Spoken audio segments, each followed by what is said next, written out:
Hey folks, it's Foggy here. Welcome to day 323 of my year of solo board gaming.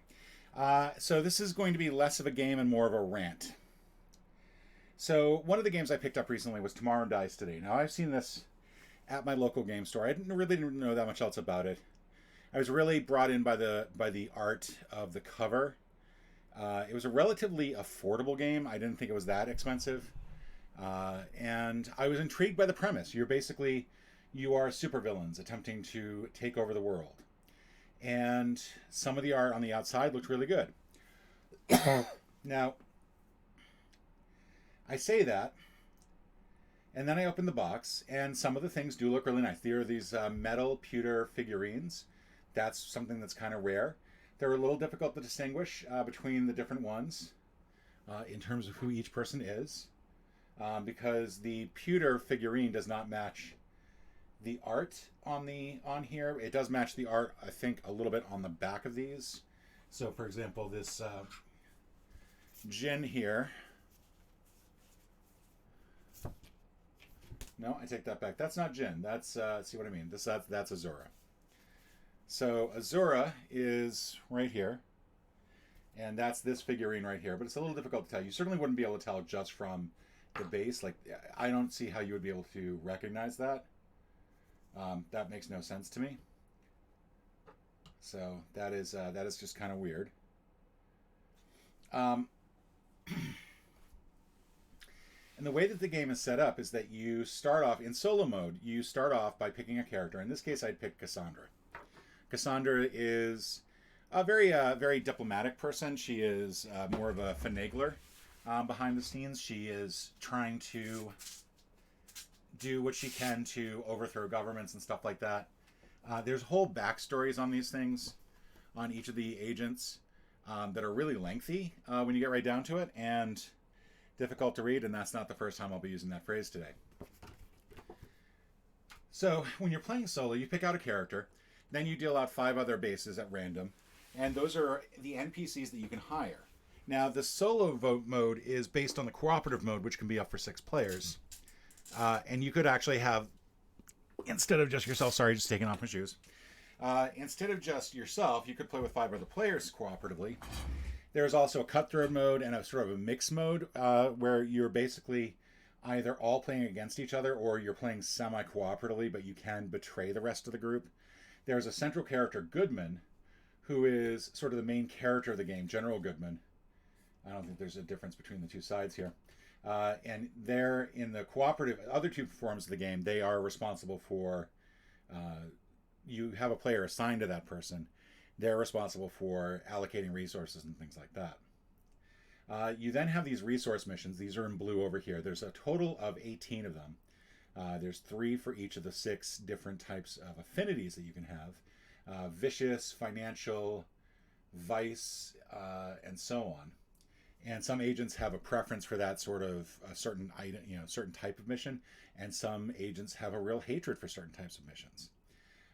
And then there are each of these resource missions will provide some rewards the first time you achieve it, but then once you achieve it and it's completed, you can then generate additional spoils to get additional resources. You also have an Interpol agent here, or Interpol headquarters, where this is not an agent. This is high alert. This is your agent, this black pawn here. This makes no sense to me. Like, that's just like the most random looking black pawn that you could possibly have. I mean, at least give us a blue pawn that matches the blue Interpol headquarters. It's going to be a very ranty video, I apologize. And then for the high alert, if these are high alert, just put an exclamation point there. Having an agent there was really confusing when I was going through this over the course of the game. I thought this was the agent. I thought this was the thing that was going to be moving around. Wasn't sure why there were so many of them. But yeah, that's just a high alert marker. And you'll use this to indicate how many spoils you've generated as well, which is crazy. But every time that you generate a spoil, you'll put one of these on here to indicate that you've generated a spoil. How does that make any sense whatsoever? Does that, I mean, it's part of the whole, like, it's part of the way that the agent does damage, which is also something that's not very clear. But essentially, yeah, this agent will be going around trying to do damage based on how many of these are on this tile plus how many are here. it's already very confusing. I can feel you. I'm starting to lose you already, so I'll try to make this a little bit quicker. In addition, you have this CIA headquarters, which is in the center of these Doomsday missions, which are unrevealed at the moment. But the Doomsday missions, I'll show you one of the other ones. Acquire nuclear stockpile, mass destruction, and has pretty huge requirements, but also has special rewards.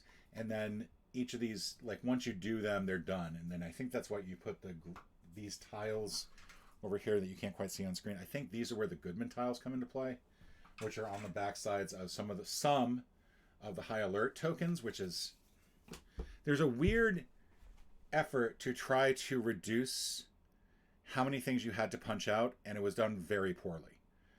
I'm just going to call Sean Mooney out here right now. This is a very poorly produced game, and I really want to like this game. I really want to like it, and I think it just needs some fixes, but this is a very poorly produced game. The metal figurines are lovely. Everything else here looks like garbage. But you have your CIA headquarters, you have your Doomsday things. You'll be doing resource missions. Eventually, you'll start to do these Doomsday missions, and you are trying to complete a master plan. Now, you have no idea what this master plan is here. That's what this Last Supper-like looking thing is. The master plan, Goodman's master plan, is on the other side of this. Once you reveal it, your time starts going down quicker. So you want to try to hold off on revealing it as soon as you can. You want to hold off on revealing it until you absolutely have to or feel like it's to your benefit. There's also 3 other things here. There's a technology track, which has a special technology counter, which is this flask. It's a technology track. Why is it a flask? I have no idea. But it's put here, and there's nothing here explaining like what you do with it, which is, I think, a missed opportunity in terms of space. I think there might be, yeah, there's stuff on the back. I mean, you understand, you can't read this while you're using it. Like, what are you supposed to play on a glass surface and then get under the table and look at this and then not look at any of these? Like, what the actual F? This is not helpful on this side. It just isn't. You also have a Doomsday track, which is this lovely little spiral. I actually like this. I think this is looking nice. I'm not sure why they felt the need to go with a Salvador Dali clock on here. Just a little skull maybe, or a clock, just a regular clock that you could then move down. And it's also, it's you don't have to worry about keeping too much track of this, but I will say it is difficult to keep them on the numbers. It's a little bit of a weird winding thing. This is the same thing as well. You can flip this over. This is, I think this is the Syndicate side. I did not realize this until just now, that there is a Syndicate and it would have been nice to say this is the Syndicate side, like somewhere on here. Again, I'm very salty over this. That's your little Doomsday tracker marker. Now over here, and hopefully you can see these, we've got these special Goodwin directives. Now, Goodwin directives are basically things that allow you to, you'll in Syndicate mode, you'll basically be able to do these and get some rewards. So, for example, for this one, all named henchmen have 1 or less betrayal triggers, and in reward, Goodman will get 5 infamy, which is a necessary component for winning the game. And it's not bad, actually. I mean, this one I could actually do right away. You'll start with 3 of those and then draw 1 for each turn of the game. So you will get a lot of these over here, which is just another problem all in and of itself. By the way, these are the Goodman directives. These are the nefarious plans, which have Goodman as well. And I guess the way that you're supposed to be able to tell them apart is that here it looks like he went suntanning with a shades over his head. Then you've got gadgets over here. These gadgets are various things that can be helpful. You basically need data caches to build them, and an increasing amount based on the amount of gadgets you've already built. And you can do certain things to get this technology track back down, but since you're on 1, it'll take 1 data cache for your first gadget, 2 for your second, 3 for your third. If you spend 2 corruption, or yeah, I think it's 3 corruption, you can bring this back down to 2. 2 corruption brings you back down to 1. So you can spend corruption to basically undo the technology track. But these are things like the fuel cells. Deployment from base receives a discount of 2 funding, which is actually not bad. And it's actually going to be why This game is more of a rant right now than an actual gameplay. But it's basically little gadget things here and there that are nice. And you start off with 3 of them, and you'll draw another one every single round. So by the time that you finish your 10-round game, you'll have 10 gadgets unless you've cleared the board. Which, great, awesome overabundance of things that I can barely start off with, because I can't build any of these right away. It's going to take me a while to build gadgets. But that's another part of the rant. Then you have these global crises. Now, these get drawn on even numbered rounds. So since you're starting on round 10, you draw one of these, and then you'll draw one for 8, 6, 4, and 2. Here's the problem. These are basically your setbacks. These are things that will make things more difficult. And they stay active until you actually get rid of them. So when advancing the Doomsday Clock, flip one active Doomsday mission to inactive. Well, that's a problem if they weren't already all inactive. But there is a remedy for that. You can establish backup contents, return 1 top secret to the world for each active and complete Doomsday mission, minimum 1. So right now, I mean, there's no active, there's no completed. We still have to, get rid of one. But that means that we could actually do this, relatively easily. Spoils cannot be collected, Neighborhood Watch. And then to fix that, you can return an infamy to the world for every completed objective. Since no objectives have been completed, you can actually just do, and I'm assuming that completed objectives means these things. I have no idea, because these are called resource missions. I don't think those are objectives then. I have no idea what objective means on this one. So, but you have to complete it. Return 1. I don't know what that is. New Blood is affinities do not double resources, resource mission awards. And then Start from Scratch is remove 2 resource missions to the world. So you could actually just get rid of 2 of these. But yeah, it's a lot of garbage. And then the one that's currently out right now, which is why this is not going to be an actual gameplay, is Manufacturing Crisis, +1 to all deployment funding costs.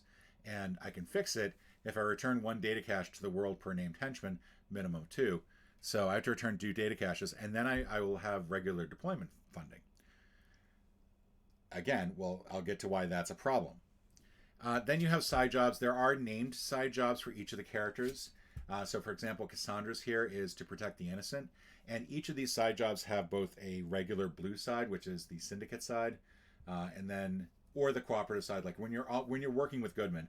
And then there's a betrayal side as well, when you're not working with Goodman. The colors are a little much here. But Protect the Innocent is 2 exploitations are in the world, and none are on the war map, and you get a reward of 2 VP and 1 infamy, which is great. And a little bit of an explanation here. So this is the map. These are missions that you've set aside. You'll have 6 missions out on the map, 6 missions in your personal vault, which I've sort of kept over here because there's no explanation of where to put your personal vault, and then 6 others in the world, which are this stack over here. In addition, these bases are in the map. None are in the vault, quote unquote. The rest are in the world. These Doomsday missions, 6 are on the map, 3 are in the vault, 3 are in the world. All of these people here, these are in the world. This over here, this is the world. Anything that's not on the map or in a vault is the world, which would be fine if you had, I think, a clearer map, or more clearly defined spaces where you could put stuff. But you just have to remember that if it's not out being used, it's in the world.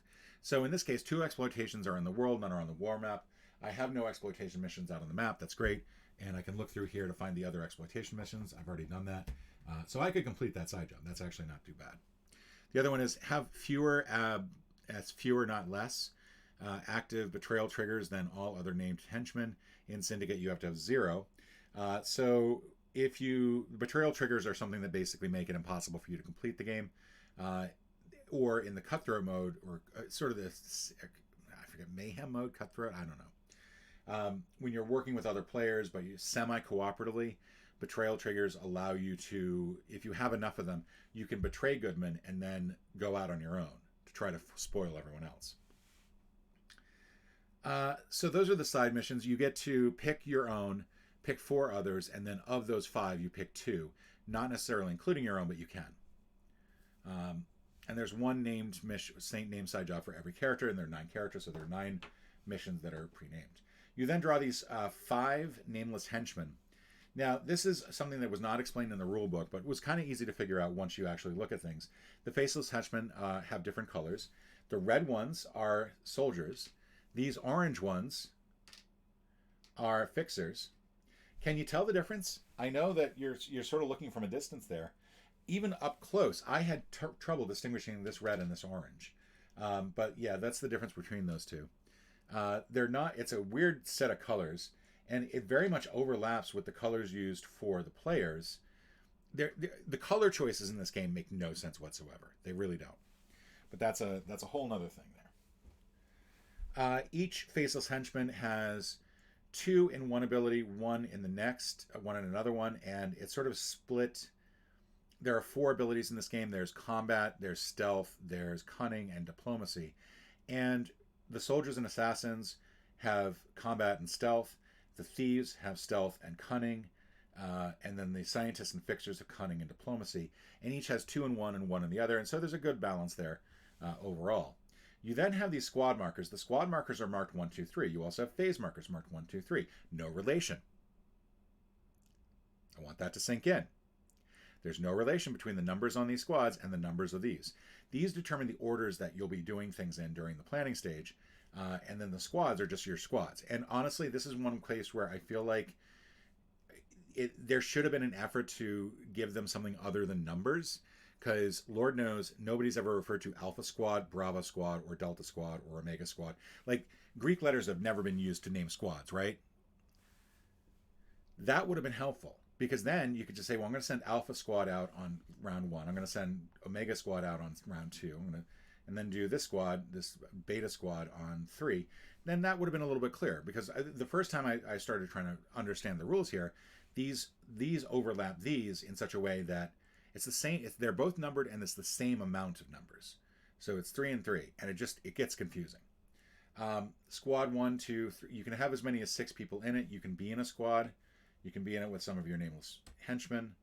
You can even be in a squad with some of the other characters whose bases are out. So, like, the 2 of us could go together and we could, like, clean up here. You kind of need to do that later in the game to do Doomsday missions. But let's put her back and put her back. And then these squads, once you have them defined, you then can set what their stats are using these tokens. These tokens, you might notice, if you're really, really looking close, you'll notice I have 2 dialogue ones here. That's because I flipped one. One of them has cunning on the back, and then these are double-sided in a way that makes no sense. Like, I do not understand why bother double-siding them. Just do... Like, if you did, say, I don't even remember how many were in here, but let's say that there were 40 each, and I don't think there was that many. I think you're going to need 3 per player. You can have 6 players, so 18. Let's say 18. You had 18 of these have diplomacy on one side, 18 of these have stealth on the other. You're going to need all 18. You can't double these up and then just give 18 tokens total. So, realistically, what you're going to do is have 36 of them, but instead of having 36 that were double-sided like this, just do 18, like 18 and 18 of each, and don't double-side it this way. Like, this is just, it's one of those flaws with this game that I just do not understand. So once you figure out your total abilities, like let's say I bring Cassandra here. She's got 2 for diplomacy, 2 for cunning, I'm sorry, and then 3 for diplomacy. And then I decide to pair her up with a couple bodyguards here, a couple soldiers. Each of them bring 2 combat, which makes us 4, and then 2 stealth. So that puts us at 2 stealth. And there's a weird... It's so difficult to deal with the overlaps with the way that this is laid out that this gets awkward. You have to do it, though, because the game comes down to the numbers. The numbers of how powerful your force is determines whether you can do a mission or gets, spoils. And I feel like there needed to be some sort of clear way to indicate each of these numbers that do not require double stacking. Like, this just does not work. I'm getting a bit of a dry throat here from all the ranting. So the way that each round works, once you've actually got your setup in place, is that they give you this round sheet here, structure of a round. scheming, villainy, and then monologuing. And they give you recommended amounts of time per round. So 10 minutes for scheming, 1 minute per phase per player. So for us, that would be about 3 minutes, and then 2 minutes for monologuing. So about 15 minutes a round. And since there's 10 rounds maximum, you could be playing this for 2.5 hours. That's a long time to be playing this game. And it better be fun. Like, that's all I gotta say. And it's not. So the first part, you have I'm going to give you explain the overall round structure here. For scheming, again, this is supposed to take 10 minutes total. Interpol CIA's headquarters sweep. That means if there's any forces that any of your squads are here, any squads at all, they're going to suffer damage. Now, that's not going to be applicable here because there's no agent. There's nothing going on over here. But if you're over here, and you have a player, you have a squad, they're going to suffer damage. Since at the start of the game, you don't have to worry about that. You can then request resources. Now, you can request resources based on how much, I believe, top secret information you have. And again, we get into the double-sided issue. These are VP. Oh, those are VP on one side. That's fine. VP on one side, VP on the other. I think these are top secret on one side, or corruption on the other. These are also data caches on one side.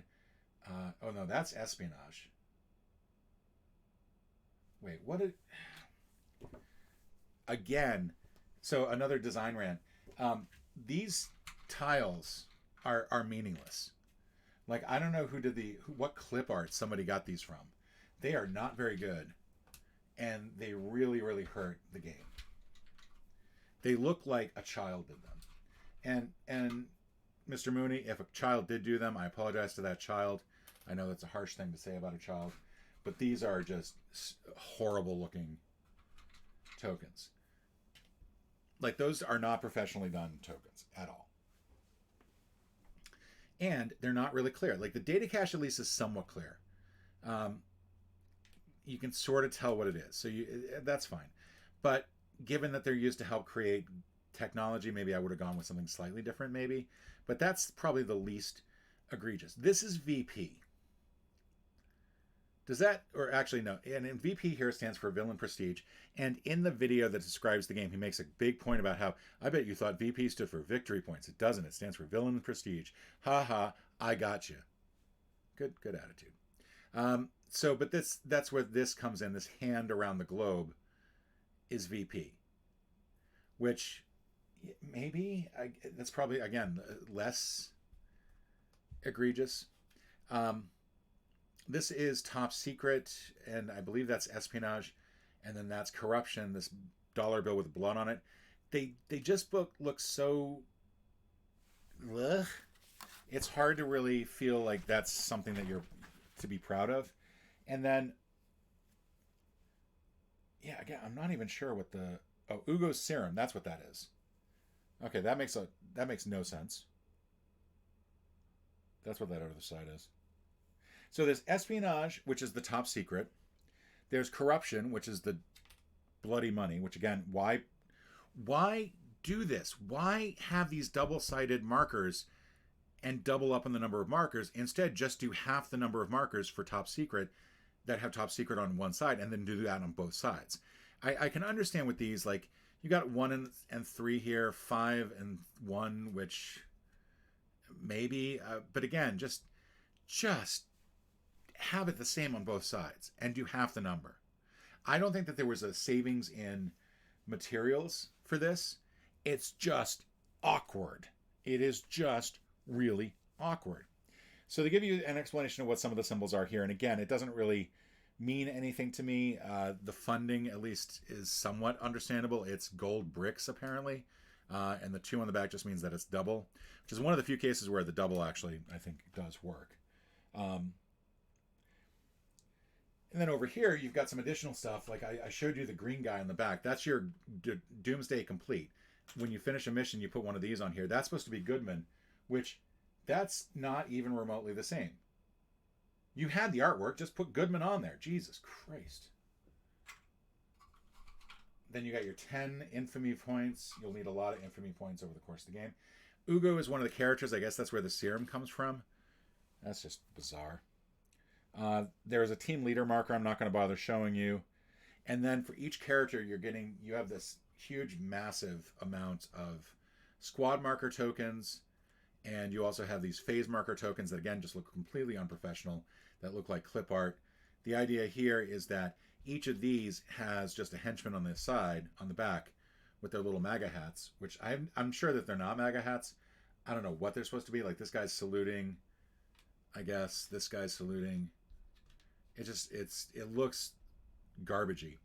But you have a bunch that are blank on the other side that from the cutthroat mode, you can actually deke people out into where you're going. Syndicate, you don't need to do that. Betrayal triggers are these things that look like they have little springs coming from the back. These were very hard to distinguish from the other things that had, like this is one side, that's the other, and it was visually difficult to distinguish. And I'm not sure, these are betrayal triggers for your character. Cassandra's betrayal trigger, yet it's a henchman on there. So I think there needed to be something else for betrayal. I'm just not sure what that would be. There are a total of 4 in Syndicate mode. There's one else here for Cutthroat mode. But essentially, if you have a betrayal trigger, you put it on this side, and that indicates that they are that much closer to betrayal. In Syndicate, you can't have more than 3. It just looks garbagey. Everything here looks garbagey. The fonts look garbagey. The layout looks garbagey. It is difficult to read. And I forgot that it was in the middle of this. So let's keep going back. You request resources. You have no resources at the start. You do have some henchmen. Then you have plotting. Now, plotting is where you take these espionage tokens, and then you can use those to basically swap things out, swap resource missions out. You can flip things over. You can get new side jobs, new gadgets, all sorts of fun stuff there. Of course, you don't start off with any espionage, so you can't do any of that. You can build gadgets if you have data caches. You don't have any of those. Commit forces, and that's where you do your planning. You say, okay, the number 2 squad is going to have these 2 characters, and my number 3 squad is going to have these 2 characters. Let's figure out what they can do. And then you place your staging markers. So I'm going to say, okay, I'm going to do a very sort of cursory thing here. I'm just going to say, let's put you out on political corruption. Let's put you out on big sports events. And then I'm going to go back to political corruption so I can get some spoils. And then you reveal your staging markers, and then you remove the blanks, which you don't have to worry about in Syndicate. So that's scheming. That's the first part of this. The biggest difficulty is figuring out what exactly are you going to do, and that is the bulk of the game. So for this, I want to figure out, okay, my squad strength here is going to be this, and that means that I could complete this if I wanted to, but I can't because there's an agent on it. So we'll do this second. The agent will have moved by that point. We'll do this second, and then maybe I'll do this one first, and then I'll do this third where I can then generate a spoil from it. So that's fine. We'll do it that way. So you then have your different squads, and once you have your squads assembled, you can put these back on your base. And so that way, you go from your base out into the world and then back near the end. That's the villainy stage. So here's the villainy stage. Agents investigate. Now, as far as I can tell, it actually is, like, the agents investigate is actually near the end. I could be wrong. But basically, they will move a certain number of spaces to go, and they'll typically move one clockwise. Sometimes they'll move backwards. Sometimes they'll move 2 spaces at once. But basically, they are looking to cause damage. And if you have damage caused to you, they will do damage equal to the number of high alert tokens on here and here, which you can prevent with corruption. Your henchmen get sent back into the world if they're damaged. You just get sent back to base. Fund deployment, and this is where the game broke for me. When you are moving a squad, it costs 1 funding to move a squad of 1 to 3 people, 2 funding for 4 to 5, and 3 funding for 6. That's fine. You get a discount if you are leaving from your base and going out. So in a normal game, you could say, okay, I'm going to move this to here, but since I'm coming from my base, it's only going to cost me 1. It's going to cost me nothing. On the second turn, I can move this out here. And again, since it's a new round, or I think it's once per round you get that discount, maybe. I think subsequently you then have to start paying for it. This is... The rule book is a mess. I'll show you the rule book in a moment. I think it's once per round you get to do that. You don't get to do that throughout. So by the time I move this, I will need 1 funding for there. But then to stay on a spot, you do get a discount of 1 funding, so I don't need to move anywhere. I can just stay there and it's fine. I'm good. But you do get that discount so that when you're playing in syndicate mode and you don't have any resources to start, your first move is a free move. Like, it has to be. You have to be able to move for free. There's no way to get resources other than simply starting a resource mission. And if you can't get out to a resource mission, there's nothing you can do in this game. So I can't move anybody out. It doesn't matter if I do any staging. I'm stuck here. If anything affects the funding. I could move it if I get 1 funding, and then hopefully I will pick something where I get a reward that has funding on it. So in this case, this would have been a poor choice. I probably would have wanted to look to see if I had anything that did give funding. And it looks like my only one that can actually do that is sports events. So really, I should have started on sports events so I can get the 1 funding I need to continue onward. And since Cassandra's got no stealth, but she does have, and she almost has enough in terms of cunning, I need somebody who can do 2 stealth, 1 cunning, and so that would be a thief. So I would do this as my squad. I've got Cassandra and a thief. That's enough to complete big sports mission. That's my first mission. So when it comes time to deploy, I'll move here. But again, as long as it's a free move. You've probably turned this off by now. And then if I complete it, I get 2 infamy and I get 1 funding, which I can then use for the next team to send them out to, say, here, where I could get more infamy, and then I could generate some spoils here or here. So here's where this broke down. You cannot do anything at the beginning of the game because you have no funding available. The global crisis that came up, the one that I drew, manufacturing crisis, +1 to all deployment funding costs. I need a funding to move now. I have no funding to move, so I can't move. And these don't go away. So as long as this is here, I can't do anything. I can't make any moves. And so even if another global crisis comes up, or I can do the side mission, I'll get 2 VP, which I can then use to hire somebody. But I'm stymied. I can't do anything. And that's where I just kind of lost it. I've spent so much time reading the rules of this game, trying to give this game a chance.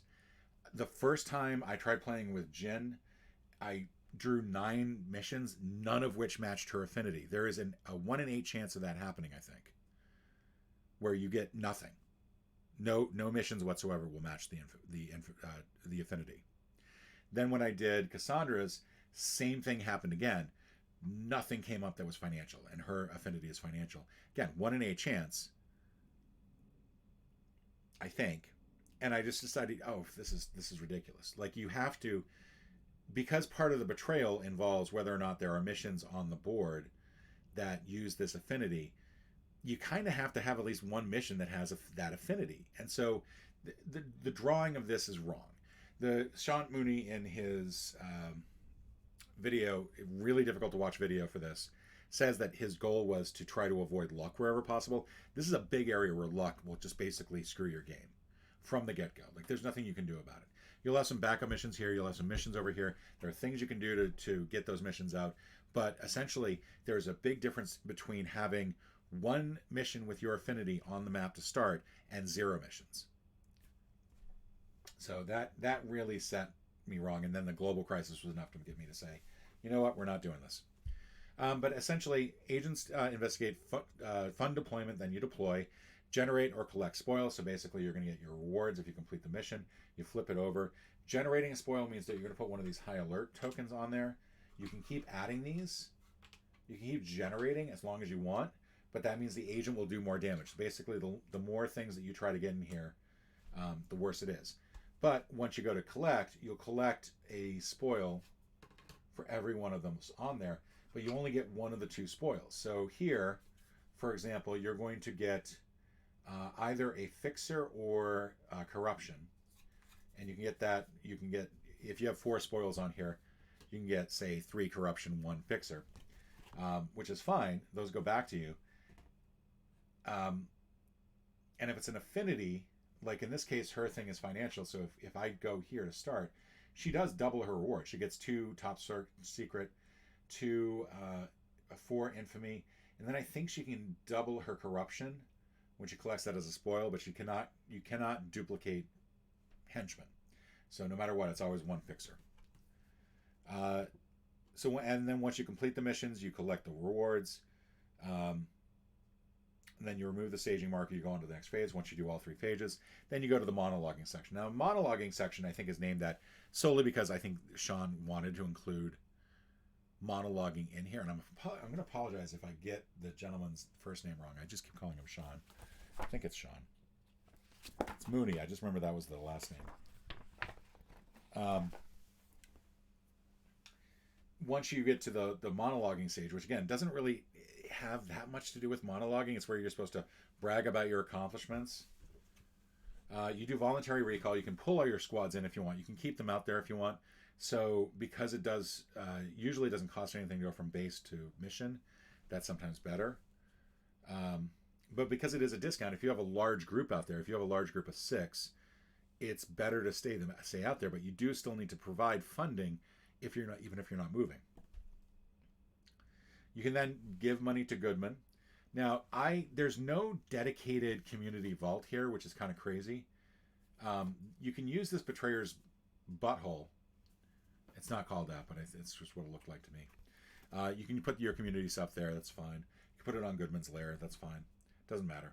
You can then complete Goodman directives, complete side jobs. You can do plotting actions, and then the world reacts and blah blah blah.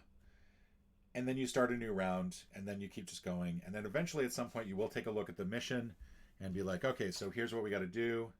6 completed Doomsday missions of only 2 mission types are on the war map.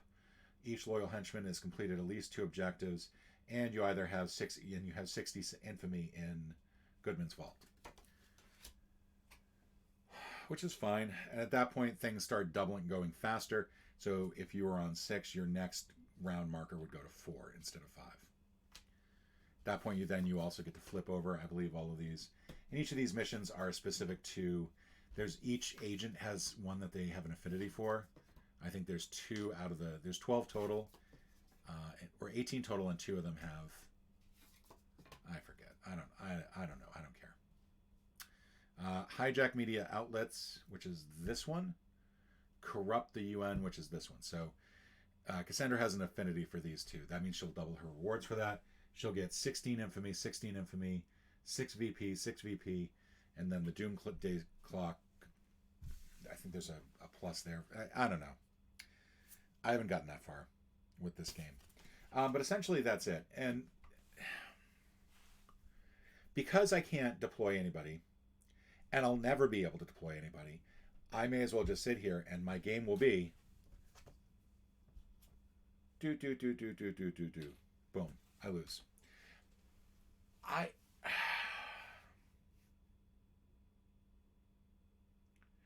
I want to like this game. I want to. I think that there is a lot of fun to be had with this particular mechanic. It is on the mathy side. But there's so much getting in the way of being able to enjoy this game. This is the rulebook. Okay? Nice cover. Beautiful cover. That's a lovely looking cover there. That's your opening page. Okay, well, it just lists the tile, lists the pieces, except it doesn't. You have some of your cards here, but you don't have the. You know what the most important thing is? The Doomsday Plan. You know what's not pictured here? The Doomsday Plan. How'd you forget to put a thing in for the Doomsday Plan? How'd you forget to put anything in for the Meeples? I mean, really, there's nothing in here about the Meeples being the faceless henchman. You have to pick up on that because the 6 colors that they use for that are those 6 colors. Of the 6 colors of the Meeples, but they're also very close to the 6 colors you're given the players to use, which, by the way, kind of match the colors of the players. Kinda. Not really, but they're very close. It's a very limited color palette. I'm not sure why. And then the way that the rulebook is set up is that you're supposed to read all of the gray areas plus any area that is colored for your mode. So if you're reading Syndicate, you read the gray, then the blue here. The gray, then the blue. But the thing is, everything is formatted with this really horrible font that is difficult to read. The reason that a normal weight sans or serif font is used, especially for large groups of text like this, is because it's easier to read. It's easier for the eyes to catch on to. This weird impact looking thing, or maybe it's like a monotype. I don't even know what the name of this font is, but it's horrible. It is difficult to read. And there's so much text here. Like, there's so much just really haphazardly laid out. And it just becomes really difficult to try to read through. And some of it doesn't make, like, some of it's just dense walls of text that's difficult for the eyes to read. It's a nightmare to try to read through. And then there's a glossary on the back here, which is fine. I mean, I don't expect a glossary to look any better than that. But the biographies are done in that weird... Who's sent... Like, this is centered justified for large... Or no, is it? It's a mix. Maybe not. It's all centered. It's centered. Nobody does large walls of text that's all centered. Nobody. And the reason for that is really difficult to read. This weird grayish background that's really just a random background effect in Illustrator. I could probably make it if I wanted to in like 2 minutes. That it just looks horrible. Especially with the weird... this is milder than this. Like, if this had been the background, it might be easier to read. But you got this weird sort of like shavy thing that complicates everything. This, I don't get this. This isn't needed for each character. You could just need that for each player. Because there's nothing different about this and this and this. They're all the same. And the way that it's set up is that it limits how much usage there is. I would not have included, like, this right here probably just needed to be once on there. I do think that it's helpful to have some place to put all of these people. But you're supposed to put 6 people in this little area. That's going to be a bit difficult there. And again, the number thing is, it's all very badly laid out. So anyway, I'm going to count that as a loss because I was prevented from ever deploying a team. There are 2 things that I will eventually come back to this, and I'm going to show you one more thing, and then I'm done my rant, and I promise. Well, actually, you'll actually see me play something tomorrow. 2 changes I would make. One is when you're doing the resource missions, deal out 3 at a time. 1 goes to the world, 1 goes to the vault, 1 goes to the map. And the reason for doing that is you will therefore have an opportunity to at least put 1 affinity mission of yours on the map. If you were playing solo, if you're playing true solo, playing 1 character, that's it. Do it that way, you will at least get 1 affinity mission out of the map. Might take a little bit longer, but it's not going to take that much longer than the way that they have you do it now. In addition, when you are playing solo, again, if you're playing solo, I would actually consider this to be true no matter how many people you're playing in cooperative. But if you're doing solo, you can either go with no funding, but you also do not draw your first, you can ignore your first global crisis, or you get 3 funding and you draw a global crisis. I think that still gives you a choice to make, but doesn't put you in this situation where you can't play. I cannot stress that enough. I went through all this setup and I'm dead on the first turn. Like, it's a fun joke to make about Robinson Crusoe, Adventures on a Cursed Island, because it's not actually true. You don't ever lose on the first turn. But this, I lost on the first turn. The only game that you should lose on the first turn is Chicken. That's it. I did not come up with that joke, by the way. I cannot take credit for that. The last thing I'm going to show you is the box. Now, the box, lovely outside, has this lovely insert where you can have all your characters nicely displayed. And there's a spot here for the tiles, and there's a spot here for all the different cards, and wow, that's it for space. I have all this crap. I have all of this crap that needs to be kept separate from one another. You do not want to be mixing these up. I have no idea where I'm going to put these. The best I can do is just dump them in. There's no space for them in the box. How was that not a consideration? How you were going to actually put things? Did you think that people were just going to keep this out on the board, just forever, just jerking off over your game, thinking it was so wonderful? No, of course not. Okay, I'm done with the ranting. I'm just greatly disappointed. I knew this was going to be a long game to play, if it actually could be played, and I really do want to make this work. I want to fix this. I look at this not as a game to play, but as a game to fix. Now, this originally came out on a Kickstarter back in 2000, or 2020. I mean, sorry, 2020. There are, and I fell for this. The rating on Board Games Geeks is 8.9. And I looked at that and I thought, well, it's got to be a good game then. I did not look at the number of ratings, which is 44. Any game that only has 44 ratings is not going to be a good game. It's not some hidden discovery. There's an allegation made by somebody on the Board Games Geeks forum, and I cannot say this is true or not because I don't want to get hit with slander. But as far as I can tell, this person alleges that a lot of those ratings are fictional. They are posted by accounts that were created shortly after the game came out, have only ever scored that game, and that's it. So take that with a grain of salt for whatever you want. I tried looking for videos on this game, thinking that might help. There are so few videos on this. The only ones that show up are a how to play video done by Mooney himself, as well as a playthrough video that is very difficult to watch. I know my stuff can be difficult to watch. He's the person trying to sell this game, and the video that was put up was not smooth at all. If I were actually trying to get you to play this game, I would take the time. I'm not. I'm just trying to do this exercise where I play a game every single day of the year. I don't care if it's edited properly. But if you're trying to do that as your Kickstarter video or your promotional video, take the time to clean up all the things, make sure there are no errors. Stage something that shows off the different parts of the game. You don't have to show the entire game.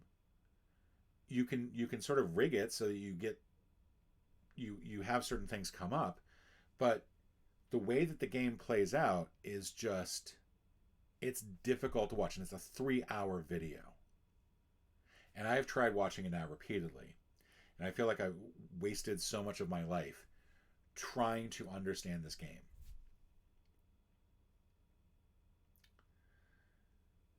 All right, so I'm going to put this game away. Again, technically you saw me play it because there was nothing I could do. I was dead on the first turn.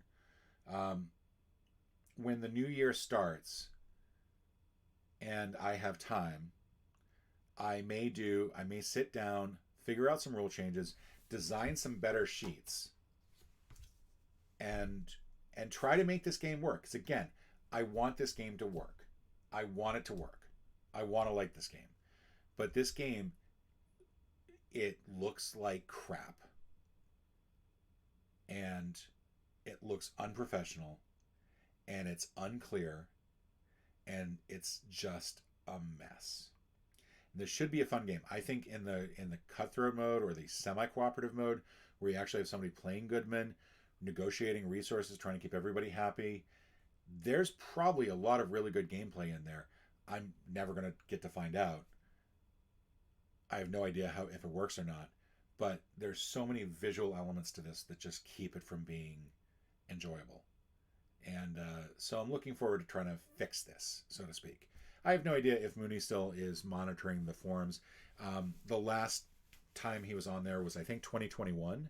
Last time he was on Board Game Geek was April 2022. So I have a feeling that Mooney's moved on to other things. I doubt he'll ever see this video. Maybe he will. I don't know. Given that this will be, I think, one of 6 videos about this game, and it's just a rant, maybe he will. But there's a good game hiding in here. It just needs a makeover. And with that, I'm going to go ahead and sign off. I will see you all tomorrow, where I actually will go through an actual gameplay of something. Yay. Take it easy, everybody, and see you tomorrow.